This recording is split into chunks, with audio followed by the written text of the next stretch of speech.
বন্ধুরা, সকালবেলায় ঘুম থেকে উঠে স্নান সেরে পুজো সেরে ফেলেছি। তো এবারে আমি রান্না বসাবো। তো এই যে দেখো, বাটা মাছ নিয়ে নিয়েছি কিনে। তারপরে আমার রান্না হয়ে গেল।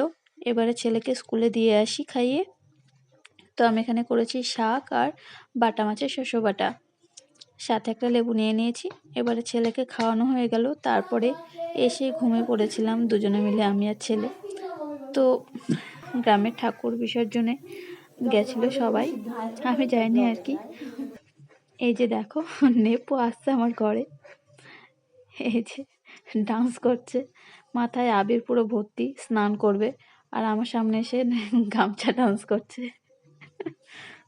তো যাই হোক, খুব আনন্দ করে, খুব ভালো লাগে। তারপর আমি চা করে এনে বসলাম। এবারে চা খেলাম। তো ছেলে আছে ওর জেঠির বাড়িতে, ওকে দিয়ে আসলাম চা। আর আমি এখানে বসে বসে খাচ্ছি একা একা। তো তোমরা কেমন আছো অবশ্যই কমেন্ট করে জানিও। তোমাদের সাথে আমার ভিডিও প্রায় দেওয়াই হয় না বললেই চলে। তো এখন থেকে চেষ্টা করব, চেষ্টা করব, এদিকে করতে করতে বন্ধ করা হয়ে যায়, কিছু করার নেই। তো যাই হোক, তোমরা আমার পাশে থেকো কিন্তু প্লিজ। আর এদিকে আমার ছেলে এখনও আসেনি, আমি বসে আছি।